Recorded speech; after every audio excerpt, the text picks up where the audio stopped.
Olá, queridos e amados irmãos, antes de irmos para essa mensagem, eu quero passar aqui rapidamente com vocês e recomendar para vocês alguns livros nossos que nós precisamos muito da sua ajuda para manter esse canal. O nosso canal foi desmonetizado, nós não somos mais monetizados pelo YouTube, nunca ganhamos dessa plataforma nenhum centavo.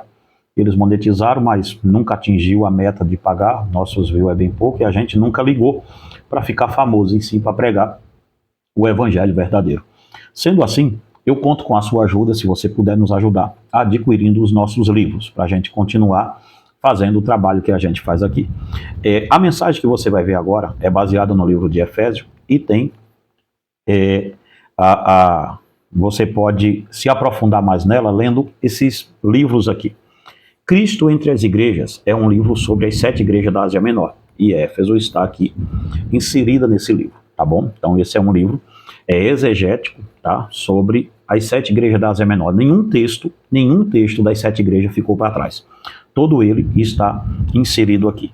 Este livro aqui é um lançamento que saiu agora essa semana, Poder de Deus para Vencer Jezabel. É um livro pequeno, mas é uma mensagem muito profunda, principalmente para quem é líder de mocidade, pastores, cristão, pais, qualquer liderança que você exerça, você tem que ler esse livro aqui. Poder de Deus para Vencer Jezabel é um livro que vai mudar a estrutura daquilo que você lidera e do que você toca. Isso aqui eu tenho certeza, tá bom? E tem esses 2 livros que nós vamos voltar agora, esse mês, com tudo com eles. O Guia Seguro para o Céu, Mateus capítulo 5 e Mateus capítulo 6. O 7 nós estamos preparando. Então é um livro sobre o Sermão da Montanha. Esse livro, irmãos, ele tem o poder de mudar vidas, ele está mudando. Muitas pessoas estão lendo e estão nos dando feedback muito significativo sobre essa obra. Essa obra ela é uma obra sensacional, muito boa mesmo. Então, se você puder adquirir, se você quiser uma mensagem forte, uma mensagem que não tem rodeios e vai direto ao assunto com você, essa mensagem é para você que prega expositivamente. Esse é um sermão, é um livro expositivo. É um livro excêntrico, nenhum texto do Sermão do Monte está ficando para trás, todo ele está sendo colocado texto a texto, tá bom? Então, é um livro muito bacana, ele vai em 2 assim para você, tá? E tem também, para a gente acabar, o relançamento, é o livro da Débora, agora em nova capa, em novo nome. Antigamente era Satanismo Global, agora Paganismo Global. O Ocultismo como a Nova Religião Global, de Débora Nascimento. Tá um livro fantástico, você que já tem, fala aqui embaixo o que você achou desse livro, tá? É um livro muito bom, um livro que ela trata aqui sobre a dinâmica do paganismo, como ele veio se alastrando dentro das filosofias. A Débora que também formou em filosofia e vai mestrando em teologia. Então, se você puder adquirir, faça esse favor. Se você tem filho, se você está na faculdade, se você está na escola pública, se você é professor, esse livro vai atingir toda a classe, tá? Paganismo Global, o Ocultismo como a Nova Religião Global. Vai te ajudar demais. Queridos, o telefone está aqui, passando aqui em como adquirir nossos livros, e também no vídeo que você vai ver, vai ficar passando algumas capas de livros nossas aqui do lado assim. Você pode nos chamar aqui nesse WhatsApp e adquirir diretamente conosco. Que Deus te abençoe e te guarde. Agora vamos para o vídeo em nome de Jesus. Abrir a nossa Bíblia, graças a Deus, e hoje eu vou procurar ver a hora direito. Ontem eu acabei o culto meia hora mais cedo porque vi a hora errada. Vocês acreditam nisso? O culto não era para acabar aquela hora ontem, era para acabar um pouco mais tarde. Mas aí eu acelerei o processo e eu estava olhando para o relógio achando que era 15 para as 9. E era 15 para as 8. E vocês viram e deixaram eu errar sozinho, né? Vocês também nem para avisar, né? Todo mundo queria ir para casa, né? Não? Dizer, não, já que ele errou, deixa quieto, deixa isso para lá, vamos deixar isso quieto. Mas sábado que vem eu não vou errar nisso.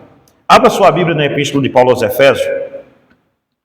Eu vou tentar continuar a mensagem de ontem, porque ontem, a pedido, ficou meia hora faltando de mensagem e eu estou doente até agora, porque eu não preguei tudo que eu tinha para pregar.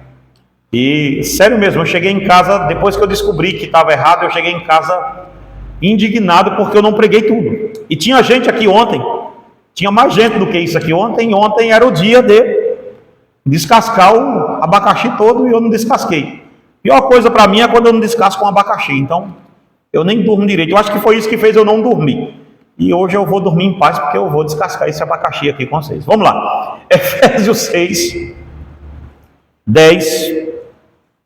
Efésios capítulo 6, versículo 10. Efésios capítulo 6, versículo 10. Está tudo ok aí? Tá, né? Então vamos lá. Efésios capítulo 6, versículo 10 diz assim: quanto ao mais, sede fortalecido no Senhor e na força do seu poder. Pare até aqui. E é sobre esse versículo, antes de entrarmos na armadura de Deus, porque não vamos entrar hoje mesmo. Então, mas esse texto aqui, gente, a gente quer falar do versículo, a gente gosta muito do 13 para frente, quando diz: tomai a armadura de Deus, para que possa resistir o dia mal. E aí a gente vai, capacete da justiça, escudo da fé, a couraça da justiça, me desculpe, cingido os vossos, estás pois firme, cingindo vossos lombos com a verdade, e vestindo-vos da couraça da justiça, calçando os pés com a preparação do evangelho da paz, embraçando sempre o escudo da fé, com o qual podeis apagar todos os dardos inflamados do maligno. Tomai também o capacete da salvação, a espada do Espírito, que é a palavra de Deus. Nós queremos isso aqui, mas nos esquecemos que antes e depois disso daqui, existem recomendações cruciais do apóstolo Paulo. E a igreja dos Efésios era uma das igrejas que ela vai ter, Paulo vai chamar essa igreja de uma igreja que conheceu a profundidade do amor de Cristo. Você sabe o que é isso? Nós talvez aqui nessa nave de igreja não conhecemos, não sabemos que dimensão é essa que Paulo fala dessa igreja. Que tipo de coisa é essa que Paulo está falando? Porque vós sabeis e conheceis as entranhas, as profundezas do amor de Cristo. Nós talvez, irmão, não vamos saber disso, mas pelo que a gente tem de diagnóstico da igreja dos Efésios, mesmo com os conselhos paulinos, e você vai encontrar esses conselhos quando Paulo está deixando Éfeso pela última vez para ser preso, e os presbíteros de Éfeso em Atos vêm até ele e diz: olha, ora por ele para que ele vá, e dali ele vai ser preso logo em seguida. E alguém vem até Paulo, vai até aquele corpo de presbitério e diz: olha, eu temo que quando eu me for daqui, Satanás levante dentre vós mesmo homens que não pouparão o rebanho de Deus, que serão lobos vorazes no meio de vocês. E a igreja de Éfeso, pelo que nós temos de diagnóstico dela, ela não fracassou em guardar a palavra de Deus. Ela era uma igreja doutrinariamente coesa, doutrinariamente firme.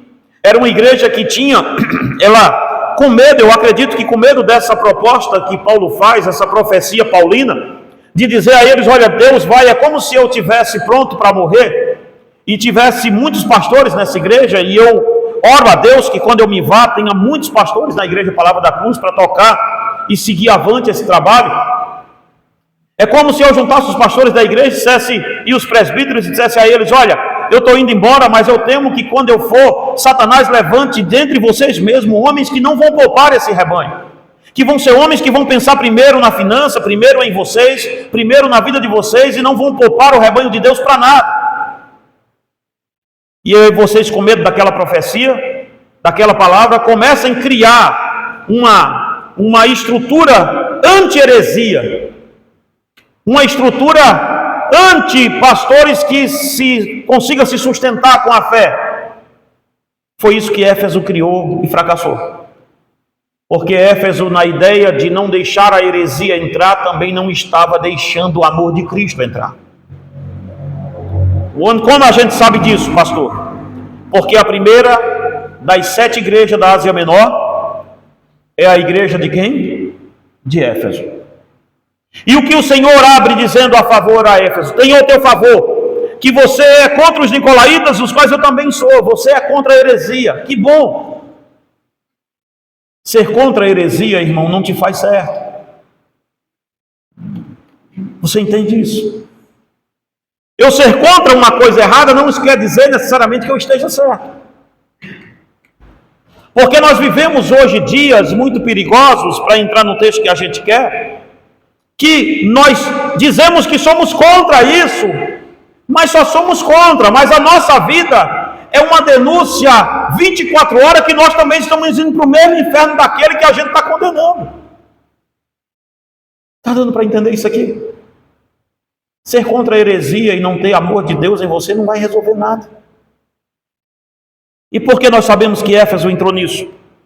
Porque o Senhor Jesus vai até aquela igreja em Apocalipse capítulo 3 e diz: eu tenho contra você que você abandonou o quê?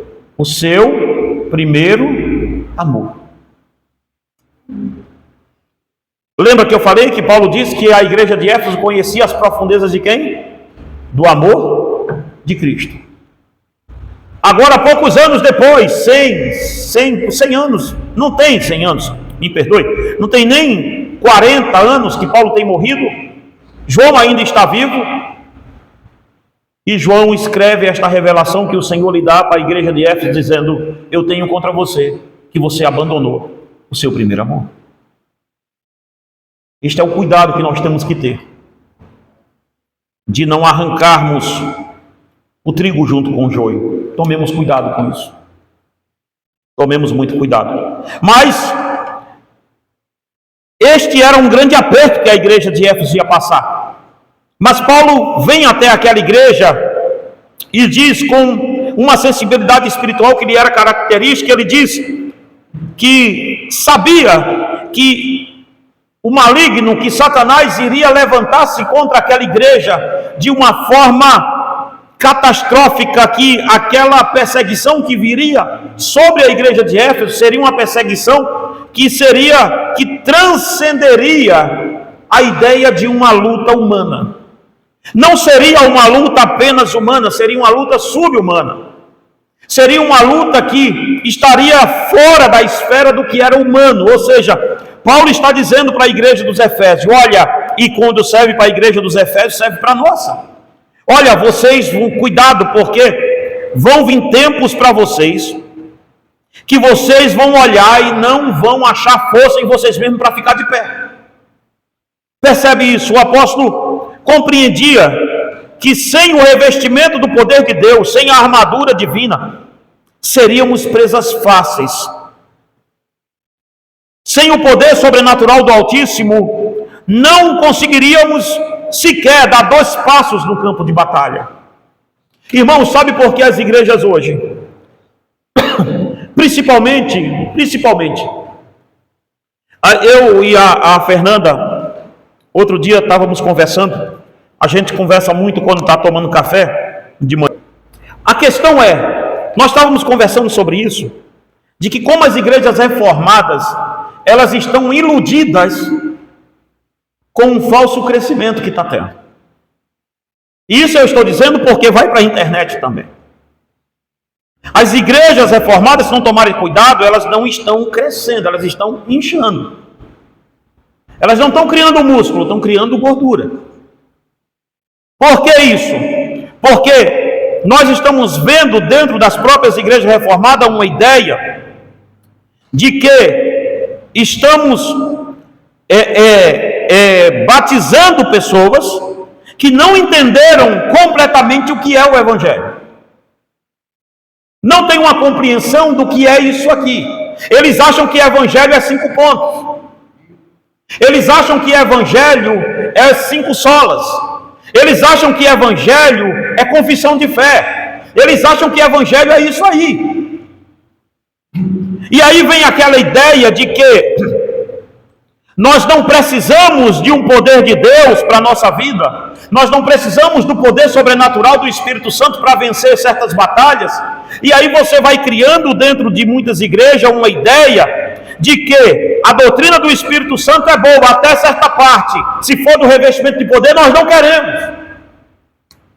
Eu não estou dizendo que o método pentecostal está correto, não é isso. Mas eu estou dizendo também que o método reformado está errado. O fato do método pentecostal estar errado, o neopentecostal mais ainda, não torna o método reformado certo. Porque o apóstolo Paulo diz que nós devemos tomar certos cuidados para nos revestirmos de toda a armadura de Deus. O que é que Paulo está dizendo? Vai ter momentos na igreja que nós vamos precisar de todo o aparato que o Espírito Santo trouxe. Todo, sem exceção. Quando o Espírito Santo veio em Pentecostes, irmãos, ele não encerrou a era dos dons, ele abriu a era dos dons espirituais. E aí é o que está. Quando o Espírito Santo veio no Pentecostes, ele trouxe todas as ferramentas necessárias para que a igreja tivesse um crescimento violento. Vamos ver uma coisa aqui, olha. Por isso o apóstolo conclama a igreja de Jesus Cristo a se equipar, a se fortalecer e a estar pronta para a grande batalha. Nós teremos dias difíceis para a igreja do Brasil. E você não vai vencer essa batalha, você que é meu amigo, minha amiga pentecostal. Você não vai vencer essa batalha pulando em um pé só. Você não vai vencer essa batalha dando passinho dentro da igreja igual tico-tico rasteiro. Você não vai vencer essa batalha achando que enrolou a língua aqui e se abatendo com o Espírito Santo, porque não dá. Porque você sabe que não é e é visto que não é, porque a sua vida pessoal não mudou nada. A pessoa fala a língua na igreja e está se prostituindo, está em fornicação, está em pornografia, está em jogo de tigrinho, está em tudo isso. E está dizendo que foi batizada com isso. Aí me ajuda. Aí não dá. Aí não dá para acreditar nisso. Uma pessoa batizada com o Espírito Santo consegue. Isso eu estou falando direto para os meus irmãos pentecostais, porque não dá para acreditar nisso que vocês fazem. Porque eu duvido muito que uma pessoa batizada com o Espírito Santo largue a igreja dele e vá para Mineirão, ou para Maracanã, ou para qualquer outro lugar desse, dia de domingo, adorar um ídolo. Não dá. Falando diretamente, que está na internet, estou falando diretamente com eles. Eu não acredito num batismo com o Espírito Santo que não libertou você. Eu não acredito no batismo no Espírito Santo que não arrancou você da pornografia. Eu não acredito nisso, não dá. Porque batismo com o Espírito Santo é para quem é regenerado. Se o cara é regenerado, nota-se que ele largou isso tudo. Você entende? Nós queremos, irmãos, um Espírito Santo que nós consigamos domar, que nós consigamos colocar na gaiola, que nós consigamos dizer, isso aqui é obra do Espírito Santo e aquilo ali não é. Só que Jesus disse que o Espírito sopra onde ele quer, e você não sabe para onde ele vai, nem de onde ele está vindo. É isso que nós temos que ter em mente. Você não consegue dominar o Espírito Santo. Você não consegue dizer a ele o que ele tem que fazer. E nós, que somos reformados no alto da nossa prepotência, queremos subjugar, dizer ao Espírito Santo, olha, eu acredito que é o Senhor, se o Senhor fizer assim, se o Senhor fizer para lá, se o Senhor fizer mais ou menos assim, se o Senhor fizer mais... Não tem isso. Com o Espírito Santo não funciona desse jeito. E Paulo está dizendo aos irmãos de Éfeso, o apóstolo diz, finalmente, veja, quanto ao mais, ou finalmente, versículo 10 que a gente leu. Quanto ao mais, sede fortalecidos no Senhor e na força do seu poder. O que Paulo está dizendo é, Paulo sabia que os irmãos estavam abismados, iriam ficar abismados, tomados por um grande medo, pelo poder do inimigo. A fúria de Satanás era ferrenha contra aqueles primeiros cristãos, que se viam cercados de todos os lados. Irmão, imagina bem uma coisa. Imagina que ser crente hoje, se você disser que é crente hoje, a turma te dá até um brinde, te dá até uma cafeteira. Não é? Agora imagina ser crente num tempo. Vocês, por certo, a maioria daqui tem aquele livro meu, que eu escrevi sobre as 7 igrejas da Ásia Menor. Vocês já leram no começo daquele livro o que eu digo que ser cristão no primeiro século era? Existiam perseguições para ser cristão naquele tempo, pelo menos eu vou lembrar de algumas aqui, se vocês lembrarem de outras que eu cito lá, me fala. Uma delas era a perseguição política. Quando o cara virava crente, o Estado se virava contra ele. Segunda era a perseguição familiar. Ora, se eu fosse crente e a Fernanda não, quando o Romano entrasse na minha casa para me prender, adivinha quem me prendia também? Ela junto. Aí sabe o que ela fazia? Denunciava para o Estado. Dizia, olha, meu marido virou crente, mas eu estou fora. Vou logo avisando que eu não quero isso aí não. Perseguição política, perseguição familiar. A outra perseguição era a perseguição econômica. Sabe por quê? Se eu tivesse um negócio, meu negócio tinha que ser consagrado a um deus pagão. E uma vez que eu virava crente, adivinha? Meu negócio não era consagrado a mais ninguém. Só que existia o consórcio, o monopólio religioso que dizia que todo mundo que vendia couro tinha que ser adepto do deus fulano. E isso criava uma cooperativa para todo mundo vendedor de couro ter que estar lá. Se eu não tivesse lá, adivinha? Ninguém comprava mais meu e ninguém vendia mais para mim. Então eu ia à falência. Olha só isso aqui. Sem contar que depois iam me denunciar para eu morrer. Você talvez fosse crente nesse tempo? Talvez algum de nós aqui teríamos tempo, vamos ser sinceros. Será que dentro desse contexto que eu falei, algum de nós, com a vida que a gente tem espiritual, a gente arriscaria ser crente?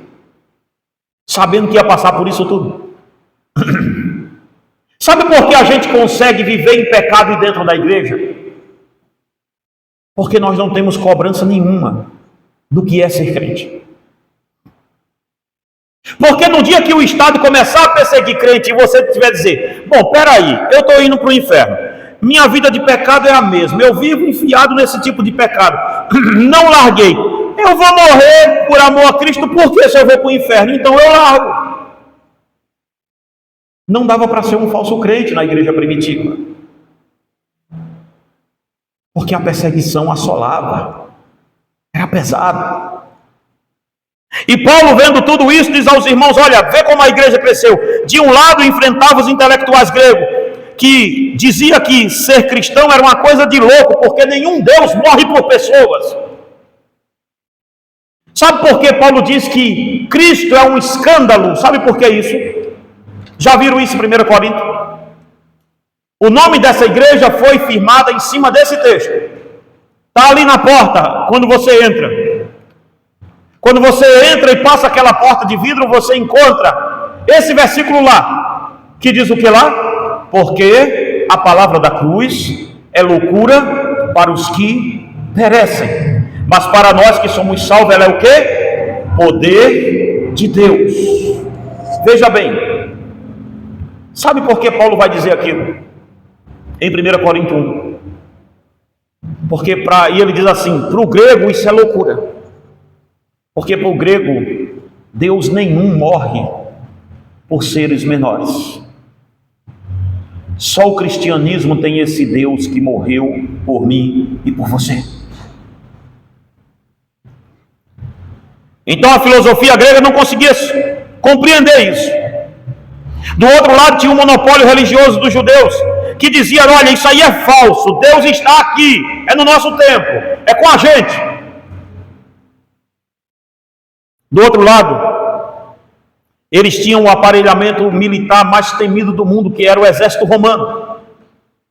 Como, irmãos, uma igreja de pescador, como um movimento de pessoas problemáticas, tipo, vamos ver, para essa igreja, veja, esses três aparatos que eu falei, os intelectuais gregos com a sua filosofia contra a igreja, o monopólio judaico dizendo que eles não tinham Deus, e entregando ele para os romanos, e depois o exército romano perseguindo esta igreja, o império todo. Vamos ver aqui a força dessa igreja, onde é que tinha. Vamos lá, a força humana da igreja. Me diga, a profissão dos seguidores de Jesus, vamos lá.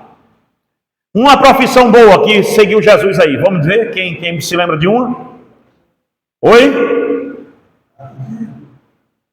Ele mesmo era um carpinteiro, já começa por aí. Super forte a profissão. para enfrentar isso tudo que eu falei. Segundo, pedreiro até que eu não conheço não, mas pescador eu conheço. Pescador, carpinteiro, cobrador de imposto. E aí vem, olha, pessoas de vida fácil. Tinha a nossa irmã Maria de Magdala ali no meio, Maria Madalena, sabe? Mulheres viúvas, pensa só nisso. Outras que foram abandonadas por maridos. Era esse tipo de gente que seguia Jesus. Era esse tipo de pessoas que estavam ali seguindo Cristo. Como, irmãos, uma igreja dessa iria suportar a perseguição sobre esses três pilares que eu falei aqui com você? Por isso que quando Jesus está sendo assunto aos céus, ele diz, olha, sozinho aqui vocês não vão aguentar 3 dias. Vocês notaram que Jesus disse assim aos discípulos, olha só isso aqui para você entender, presta atenção. Em Marcos capítulo 15, Jesus aparece aos discípulos e dá uma ordem a eles, aos 11. Diz assim, ide, como é que é? Por todo o mundo, pregai este evangelho a toda criatura, ensinando-as todas as coisas que eu vos tenho dito. E batizando-as em nome do Pai, do Filho e do Espírito Santo. Foi isso ou não foi? Foi, não foi? Ele deu a ordem ou não deu? Deu, não deu? Mas quando ele está sendo assunto aos céus, ele vai, aquele discípulo já era crente, sim ou não? Eram crente ou não eram? Porque o único não crente ali já tinha saído do ramo, que era o Judas, né? Lembra da música do Judas, né? Quando eu era prego, Satanás batia meu. Não lembra lá no retiro da presbiteriana que a gente foi pregar, né? Judas traiu Jesus, aquele cabra safado. Mas veja só, o que acontece aqui? O Judas já tinha saído ali, todo mundo era crente. Jesus lá em João 20 diz assim, recebam o Espírito Santo aos discípulos e sopra neles. É ou não é? Então tá. Então eles já tinham ou não o Espírito Santo ali? Eles já eram regenerados pelo sangue de Jesus. Por que eles eram regenerados pelo sangue de Jesus? Jesus tinha morrido e vertido o sangue. Correto? Então os 11 já eram regenerados no sangue de Jesus. Jesus disse que eles já tinham o Espírito Santo.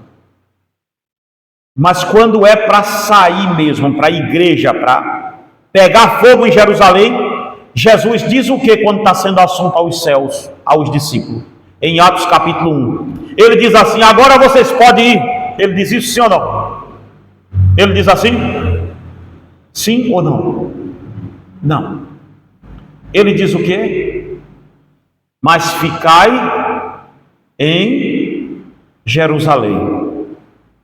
Ora, ele não tinha dito para os caras ir embora, saindo? Não, ele disse não. Porque se vocês saem agora, vocês não aguentam 10 dias lá fora. Fiquem em Jerusalém. Até que o quê? Que do alto sejais revestidos de poder. Fiquem em Jerusalém, porque sozinho vocês não vão. Deixe o Espírito Santo vir. É isso que Paulo está dizendo aos irmãos da igreja de Éfeso. A luta é sobre-humana, irmãos, que nós vamos passar daqui para frente. E se você vai passar essa luta achando que a sua biblioteca vai dar resultado, eu tenho uma notícia ruim para lhe dar. Vão botar fogo em você com ela. Se você acha que seus títulos de doutorado, igual eu tenho um, disso, daquilo, outro, vai servir para você para alguma coisa, você está perdido, é um tolo. Porque uma igreja montada com a sua liderança toda de pescadores. E depois Jesus ainda chama outro cara, que esse sim é um intelectual, mas ele diz, olha, toda intelectualidade minha, eu dei como se fosse estolho, como se fosse lixo.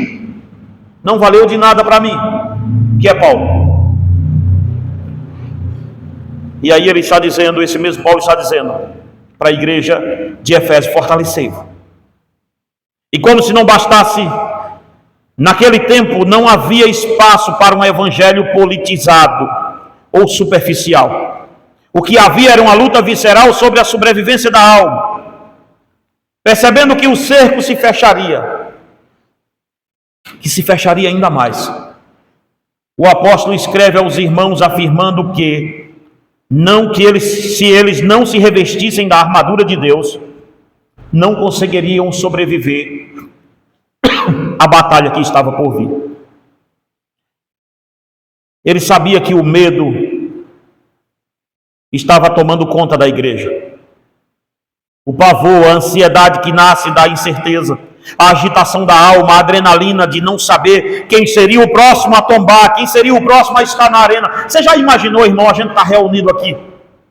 Escuta-me bem.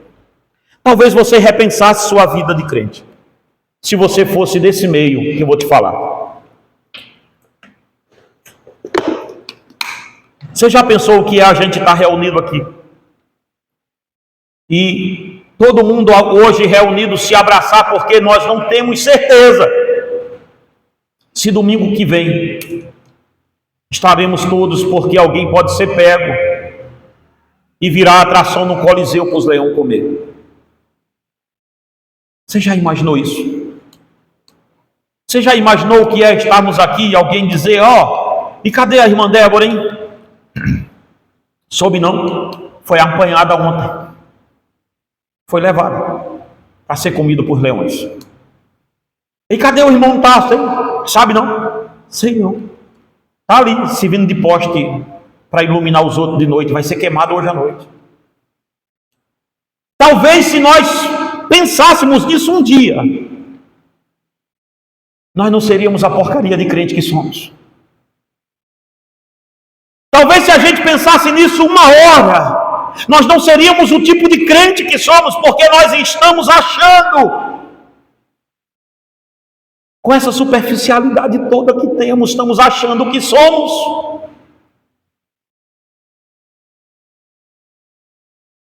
Isto era o que cercava aqueles irmãos. Paulo diz que o evangelho tem cheiro de quê? De morte. Fede a sangue.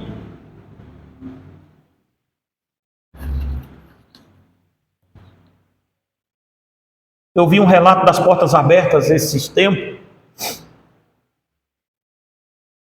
que 3 jovens estavam indo para a escola, e elas eram crentes.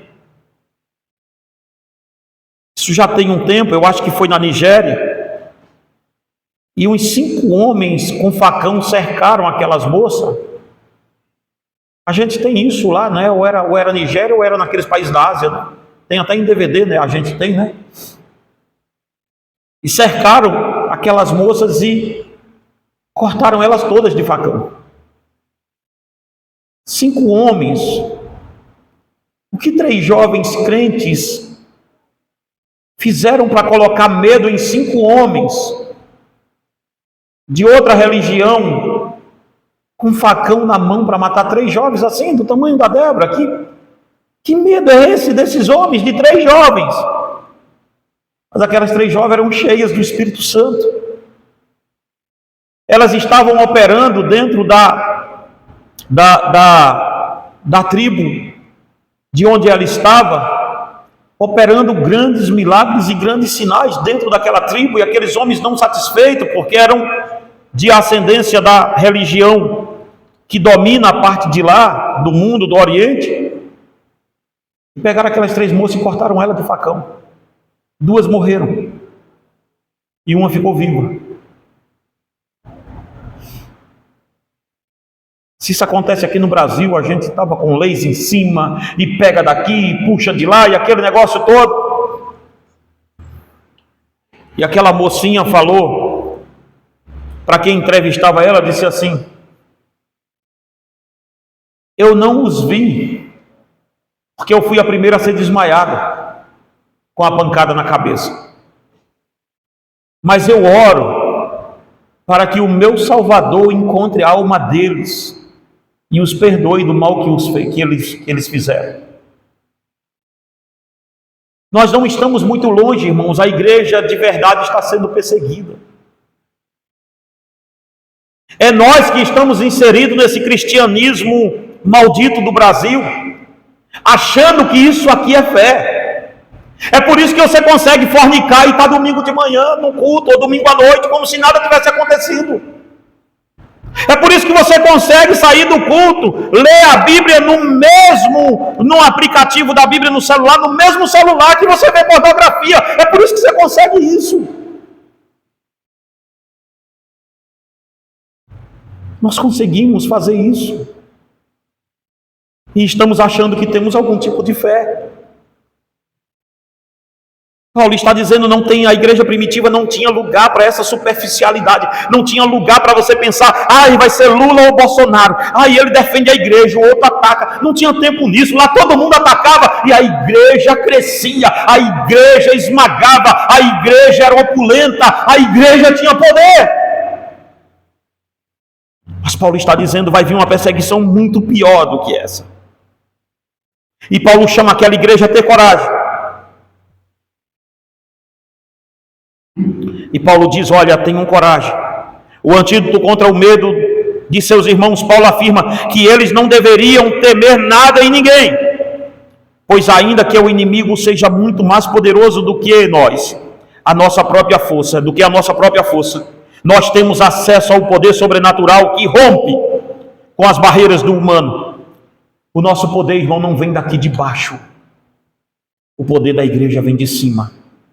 É por isso que eu repito outra vez, a igreja não precisa de um político, a igreja não precisa de Bolsonaro, a igreja não precisa de Lula, a igreja não precisa de Tarcísio, a igreja não precisa de Trump, a igreja não precisa de Obama, a igreja não precisa de nenhum desses. A igreja tem o poder do alto, a igreja precisa de Cristo, a igreja precisa do Espírito Santo, a igreja precisa se arrepender do seu pecado, rapidamente buscar aos pés de Cristo a sua glória, o seu poder. É isso que ela tem que fazer. Porque o inimigo das nossas almas é muito mais forte do que nós, é muito mais poderoso do que nós, é muito mais sagaz do que nós, é muito mais inteligente do que nós. E por isso que sozinho nós não vamos conseguir nada. O inimigo é mais forte e é precisamente por isso que sob nenhuma circunstância devemos lutar com as nossas próprias armas, nossas forças. É aqui, irmãos, que muita luta é perdida. É aqui que muita luta nossa está se perdendo. Sabe por que você não está vencendo esse pecado? Por causa de dois motivos. O primeiro, que você acalenta.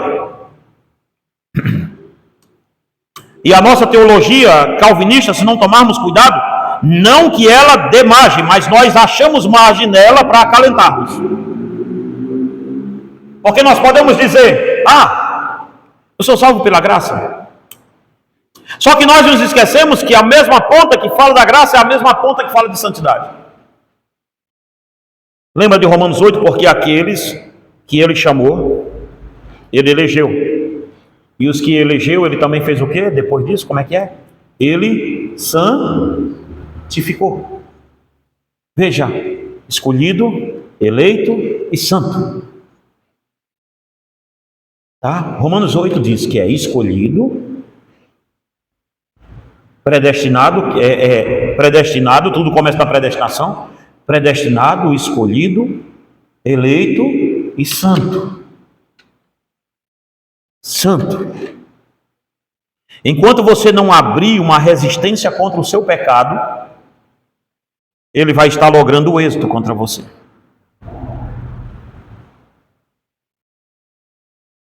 Eu atendo pessoas viciadas em pornografia. E a Fernanda é minha testemunha, que a primeira vez que eu os atendo, eu digo a eles, aonde você vê? Aí eu vejo no celular, eu digo, então você vai comprar um de botão, vai comprar um mais fraco, qualquer coisa dessa. Mas eu não consigo ficar sem. Eu digo, não, você quer isso aí para outra coisa. Se é para trabalho, esse aqui dá. Vai abandonar a rede social, vai abandonar tudo isso.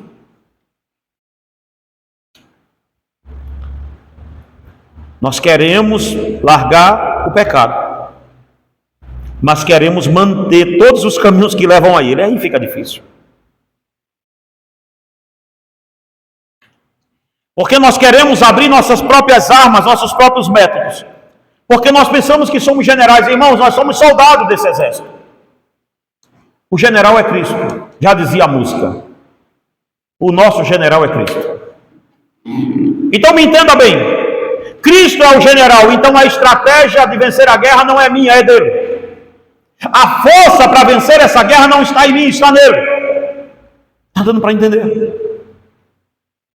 Então toda a guerra que eu vá lutar, é aqui, gente, que a gente está perdendo, porque a gente quer lutar com a nossa força, com o nosso jeito, com o nosso abafa.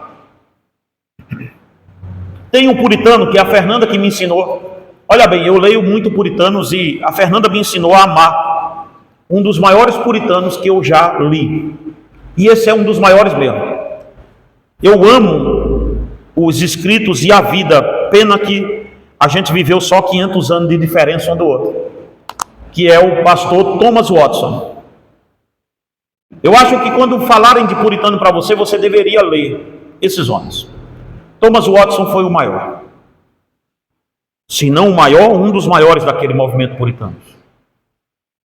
Porque Thomas Watson, ele é sagaz em desconstruir a ideia, sempre ele vai dizer o que não é isso. Ele sempre tem isso. Quem puxa muito ele é o Mark Lloyd Jones, né?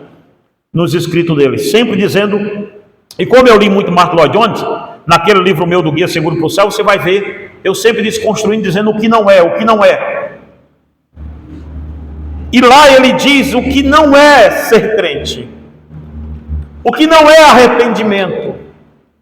Irmão, nós podemos tomar resoluções drásticas contra o pecado por motivos que não é o cristão.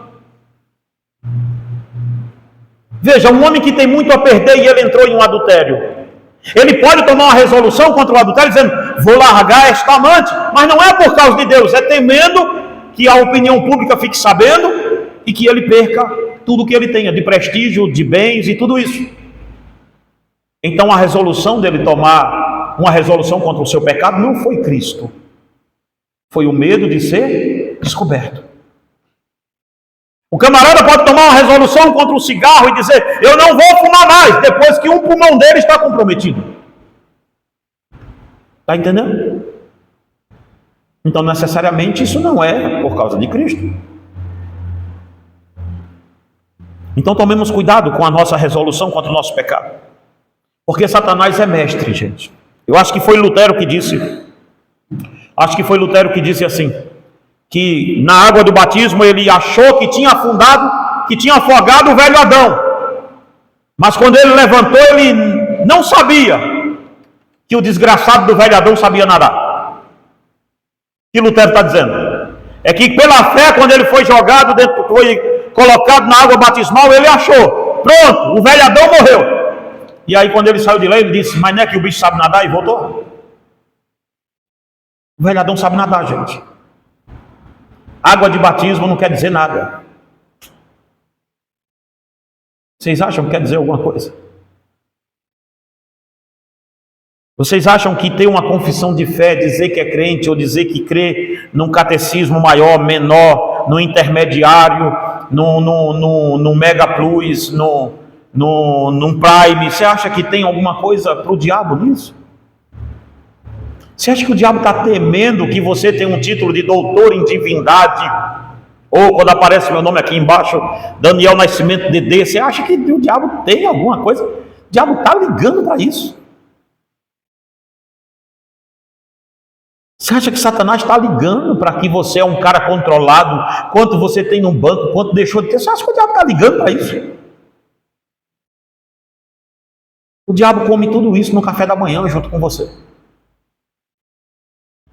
Satanás não tem temor nenhum disso. E Paulo está exortando a igreja, tenham coragem. Busquem força. Busquem força, porque o inimigo tem uma força sobre-humana. Vocês precisam de uma força que não é daqui. O poder para vencer essa batalha está nas armas que você veste. Não adianta se julgar um perito na espada e os seus pés não estão firmes no evangelho da paz.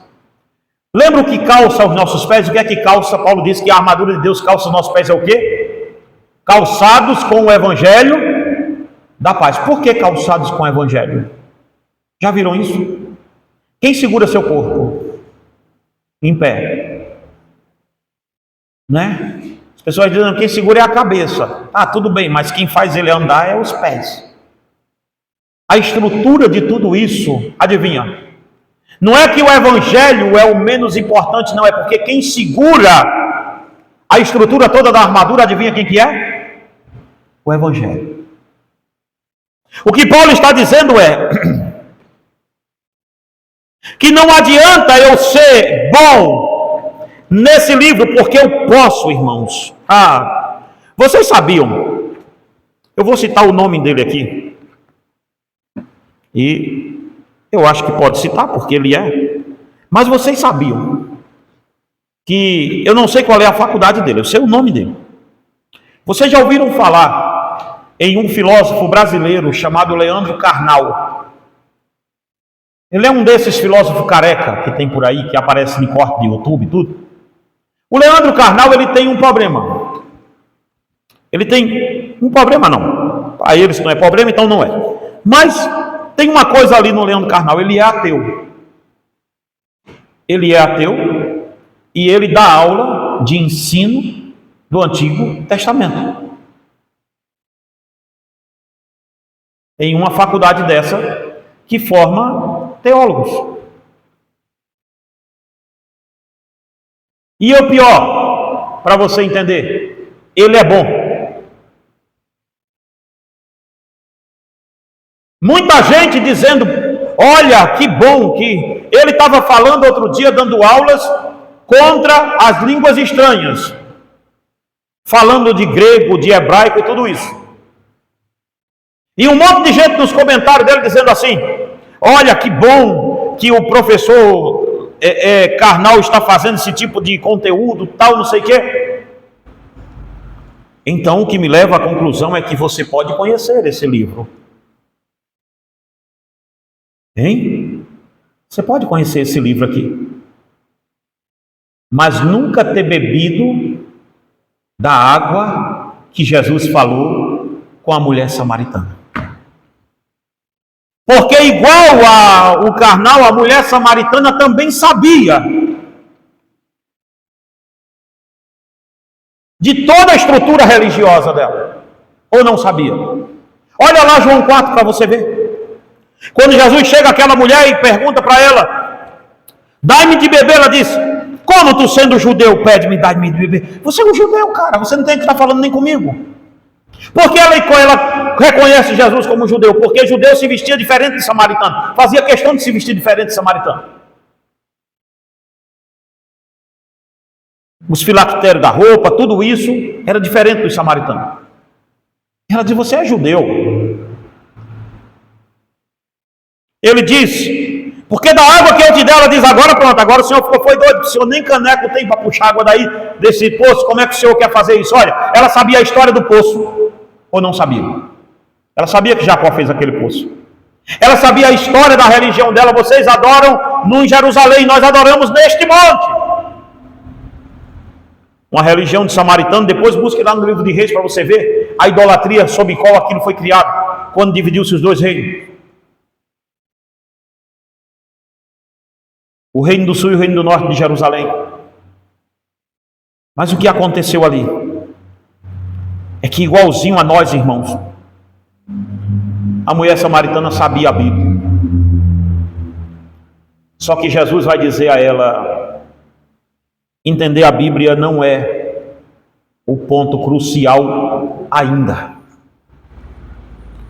Tem muita gente que é perito na Bíblia, mas não conheceu o Evangelho. E dá para ser assim, pastor? Dá. Porque este livro se revela, o Deus desse livro só se revela a quem Ele quer. Quando Jesus diz à mulher samaritana, tudo bem, a conversa está boa sobre religião, mas traga seu marido para conversar comigo. Aí ela diz a Jesus o quê? Vou contar uma meia verdade. Eu não tenho marido. Disse, você está-se bem. Porque você já teve 5. E o que você tem agora é contrabando, nem seu é.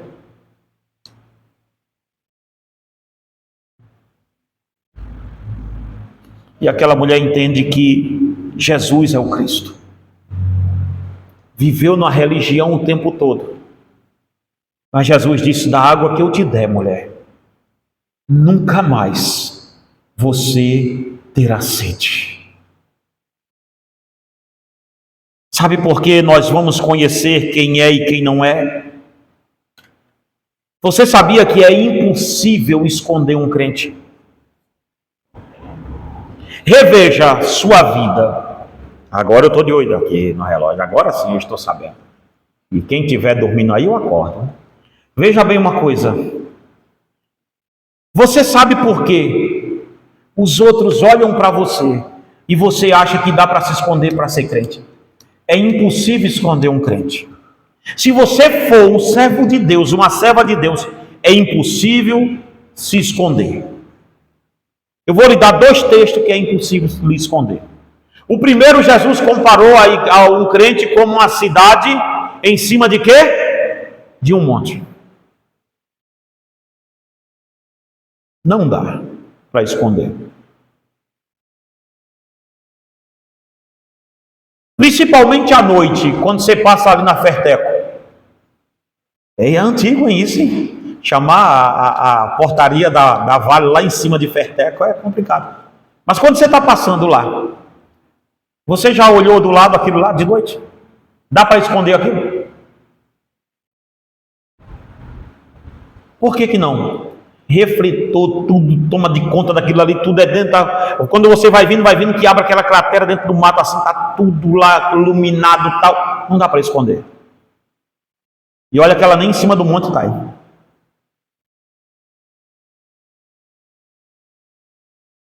Não dá para esconder. E uma outra coisa, é que Jesus disse, em João 7, aquele que crê em mim. João 7, deixa eu ver se é isso mesmo. Aquele que crê em mim, como diz as Escrituras, rios de água viva fluirão de onde? Do seu interior. Sabe o que é isso? É que eu viro uma nascente do Evangelho. É que é impossível eu não falar sobre isso. É que é impossível eu não derramar isso. É que é impossível não sair da minha boca isso. Porque o meu ser está tomado por isso.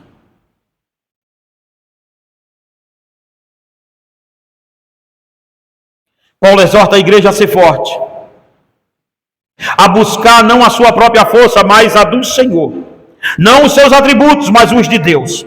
Esta é a exortação que ecoa por toda a Escritura Sagrada. Seja forte e corajoso, 2 de Crônicas 7, 32, 7. Digam aos desanimados de coração, sejam fortes e não temam, Isaías 35, 4. Em outras palavras, a Escritura diz: prepare-se para a grande guerra que sua alma vai enfrentar. E seja forte quando isso vier. Porque os cristãos são chamados a ter coragem. Porque o espírito de covardia não tem lugar, não tem morada no verdadeiro cristão. Ninguém consegue obedecer às ordens do seu capitão sem coragem e determinação para cumpri-la. Mas por que devemos ter coragem e determinação? Para que o nosso nome seja ovacionado? De forma nenhuma. Não se trata de nós. Trata-se de cuidar, de obedecer toda a lei que o meu servo Moisés lhe ordenou. Sabe Josué 1,7? Sabe como a gente vai saber quem conhece e quem vive? Quem conhece quem é cristão? É porque o cristão conhece e vive isso aqui. Porque não dá para viver isso aqui sem conhecer. Mas dá para conhecer e não viver esse livro.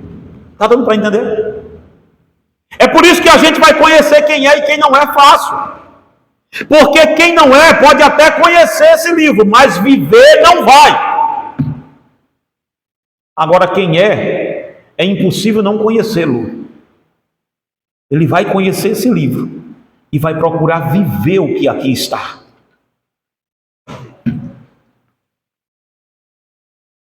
Como nos preparamos para a guerra? Não podemos buscar as armas para esta batalha se não for de joelhos. Todos ao nosso redor, ao olharem para uma pessoa ajoelhada, pode ver fragilidade, mas não sabem eles que o único motivo de estarmos de joelhos é justamente porque estamos conectados com a fonte do nosso poder.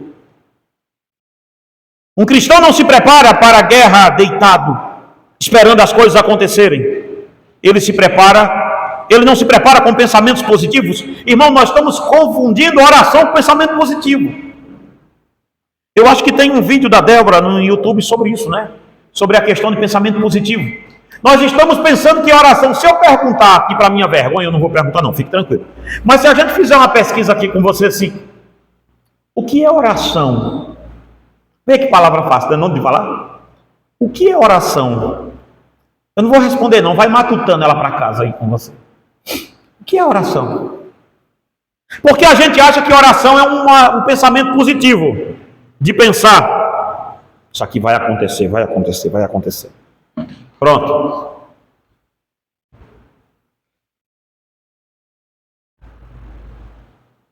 É nos caminhos dramáticos da oração que encontramos o fogo do Espírito Santo. O cristão não deveria se lembrar da oração. O cristão não deveria levantar da oração até sentir de fato que o seu coração arde como uma brasa viva.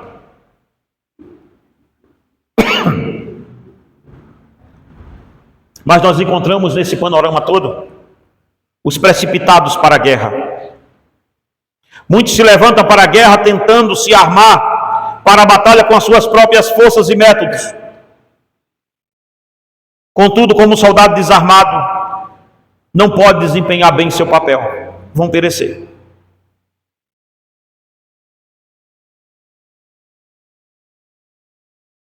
Os soldados de Cristo são pessoas comprometidas com a oração e com o conhecimento e cumprimento da palavra. Veja que eu estou dizendo, conhecimento e cumprimento da palavra. Irmãos, nós estamos em um evangelho muito complicado, que as pessoas dizem assim: eu confessei meu pecado a Deus.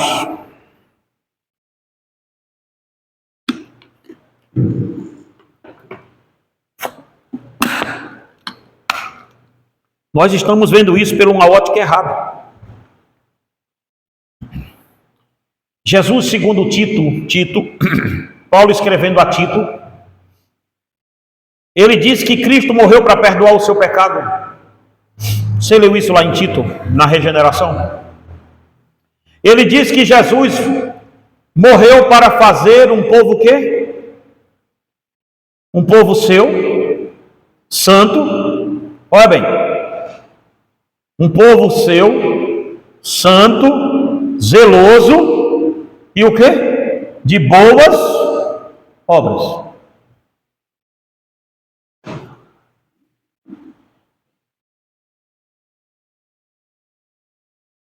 Cristo morreu para perdoar o seu pecado e para mudar você. Só que nós achamos que nós continuamos na mesma vida de pecado e estamos achando que estamos servindo a Deus. Um soldado de Cristo, ele é comprometido com a oração, com o conhecimento e o cumprimento da palavra de Deus. E nós estamos vendo pessoas apenas comprometidas com o conhecimento da palavra, e os outros dois não. Dentro das igrejas reformadas, eu faço essa denúncia sempre, porque há pencas de pessoas nas igrejas reformadas que são amantes apenas do conhecimento intelectual da palavra, mas odeiam a oração. E por que odeiam? Porque não oram. Odeiam viver a Bíblia. E por que odeiam? Porque não vivem. Um conhecimento da palavra que não produz a sua obra de andar nela, não te serviu de nada. Você apenas conhece isso.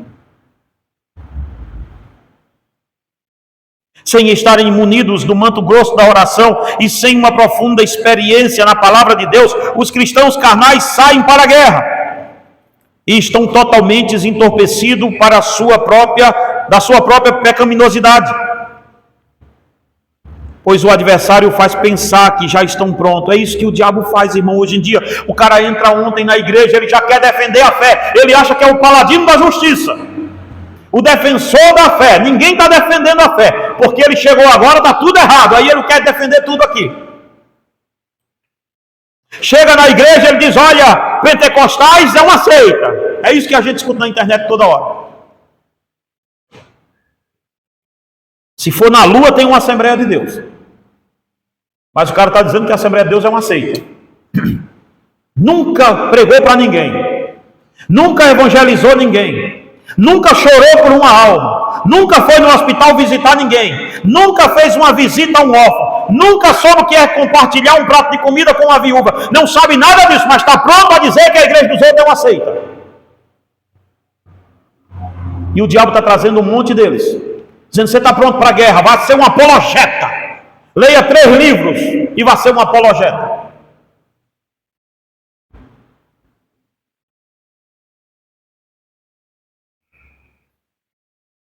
Sente atrás de um telefone, não pastoreie a igreja, não seja pastoreado, vire um desigrejado, um endemoniado e vá viver a sua vida, porque Jesus só quer mesmo, não quer templo, não quer nada disso. Vá lá, viva a sua vida como desigrejado. E aí tudo agora virou seita. Se não é calvinista, é seita. Nós estamos complicando a coisa.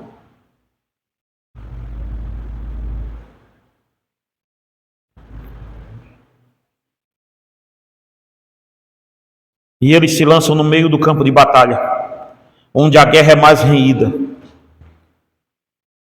É como alguém que ainda não se libertou do pecado da pornografia querer trabalhar com pessoas viciadas. Veja, tem muita gente assim. Ele virou crente, ele diz: agora eu vou abrir um ministério Vida Pura, Pure Life. Estou falando de Pure Life porque existe esse ministério nos Estados Unidos, tá? É do pastor Stephen Galley. Esse é grandão mesmo, Stephen Galley. Então, aí ele imita o ministério do Stephen Galley e diz: vou abrir o Pure Life. Vou abrir um ministério igual o do Josh McDowell. Vamos abrindo esses tipos de ministério. Sou um apologeta, alguém que... Mas o cara não se libertou do próprio pecado. E vive preso nisso. É como o divorciado que ensina os outros a viver casado. Nós encontramos agora esta aberração dentro das igrejas. É como o solteiro que escreve para casado. Nós tivemos um desconforto desse, né? Do rapazinho que escreveu um livro, né?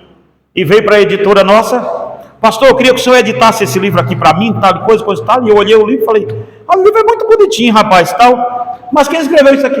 Isso foi eu. Eu disse: por que você não dedicou a sua esposa? Ele disse: por um motivo, eu não tenho esposa. Eu disse: filho do Satanás, filho de Maria Madalena com Herodes, filho de Raabe, o que é que tu está querendo escrever para casal se nem casado tu é? É como o padre escrever para casado. Não deveriam. E olha que está na internet, ó. Eles não sabem o que é uma mulher naqueles dias infernal. Não sabe muito bem o que é uma criança chorando na cabeça. Não sabe muito bem o que é educar um filho. Eles dizem: não, mas nós temos muitos filhos aqui na nossa igreja. Não, não é a mesma coisa, não. Leve para casa. Vá lá. Leve para o Senhor. Nós temos que começar a entender, gente, que Satanás vai fazer isso com as pessoas. Vai colocar ele no meio do campo da batalha, achando que eles estão prontos. Vá lá, você está pronto. Por isso que nessa igreja nós temos todo o cuidado do mundo. Principalmente quando é obreiro, quando é tudo isso, nós temos todo o cuidado do mundo, de saber que você entendeu mesmo o que é isso aqui.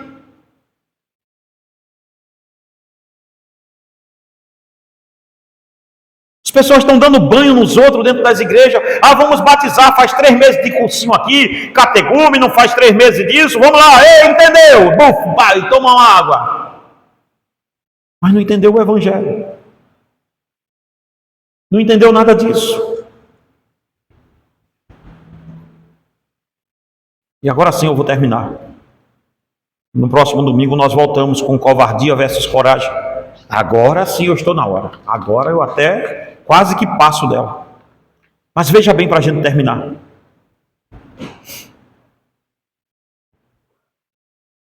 Todos nós temos vontade de ser soldados, bem-sucedidos.